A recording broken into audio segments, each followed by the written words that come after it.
Hi friends, இந்த வீடியோவில் நம்ம என்ன பார்க்க போகிறோம் அப்படின்னு பார்த்தீங்கன்னா, பைக்கில் வந்து ஸ்ட்ரோக் அப்படின்னு சொல்லிகிட்டே இருக்கிறாங்க. அது என்னன்றதை தான் பார்க்க போகிறோம். நிறைய பேர் என்ன நினச்சிட்டு இருக்காங்க அப்படின்னு பார்த்தீங்கன்னா, ஸ்ட்ரோக்னா வந்து ஓகே 4 ஸ்ட்ரோக் அப்படின்னா வந்து 4 கியர் இருக்குது, 2 ஸ்ட்ரோக் அப்படின்னா 2 கியர் இருக்குது அப்படின்னு அவங்க நினச்சிட்டு இருக்காங்க. பட் ஆக்சுவலாக அது கிடையாது.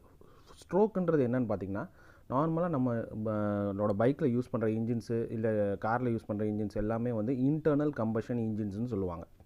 ஸோ இதுக்குள்ளே வந்து ஒரு லைனர், ஒரு பிஸ்டன் இருக்கும். இந்த பிஸ்டன் வந்து மேலேயும் கீழே மூவ் ஆகிட்ருக்கும். ஸோ ஃபஸ்ட்டு ஸ்ட்ரோக் அப்படின்றது வந்து சக்ஷன் ஸ்ட்ரோக். அதாவது பிஸ்டன் கீழே வரும்போது உள்ளே வந்து காற்றை இழுக்கும். அதுக்கப்புறம் மேலே வந்து கம்ப்ரெஷன் ஸ்ட்ரோக். அதாவது திரும்ப பிஸ்டன் மேலே வரும்போது அந்த உள்ளே இருக்கிற காற்றை வந்து கம்ப்ரெஸ் பண்ணும்.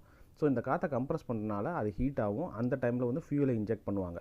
ஸோ ஃபியூலை இன்ஜெக்ட் பண்ணும்போது அதுக்கு பேர் வந்து என்னென்னு பார்த்தீங்கன்னா கம்பஷன் ஸ்ட்ரோக்கா இல்லாட்டா பவர் ஸ்ட்ரோக் அப்படின்னு சொல்லுவாங்க. இது வந்து 3வது ஸ்ட்ரோக்.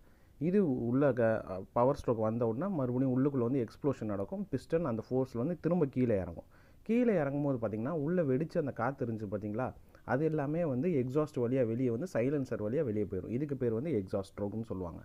ஸோ இதுதான் வந்து ஒரு இன்டர்னல் கம்பஷன் இன்ஜினில் நடக்கிற 4 stroke: suction stroke, compression stroke, combustion stroke or power stroke, அப்படி இல்லாட்டினா எக்ஸாஸ்ட் ஸ்ட்ரோக் அப்படின்னு சொல்லுவாங்க. ஸோ இந்த 4 ஸ்ட்ரோக்கை வச்சு தான் வந்து இது வந்து 4 ஸ்ட்ரோக் 2 ஸ்ட்ரோக் அப்படின்னு சொல்கிறாங்க. ஸோ இது வந்து கியரை வச்சு இல்லைங்க, கண்டிப்பாக வந்து இது வந்து இன்டர்னல் கம்பஷன் இன்ஜினில் நடக்கிற ஒரு 4 விஷயங்கள். இதனால தான் வந்து இதை அந்த இன்ஜினை வந்து 4 ஸ்ட்ரோக் இல்லை 2 ஸ்ட்ரோக் அப்படின்னு சொல்கிறாங்க. ஸோ இந்த வீடியோ உங்களுக்கு கண்டிப்பாக பிடிச்சிருக்குன்னு நினைக்கிறேன். ஸோ இந்த வீடியோ உங்களுக்கு பிடிச்சிருந்துச்சுன்னா லைக் பண்ணுங்கள், கமெண்ட் பண்ணுங்கள், ஷேர் பண்ணுங்கள். மறக்காமல் நம்ம சேனலுக்கு வந்து சப்ஸ்கிரைப் பண்ணுங்கள் ஃப்ரெண்ட்ஸ். தேங்க்யூ ஃபார் வாட்சிங் திஸ் வீடியோ அண்ட் தேங்க்யூ.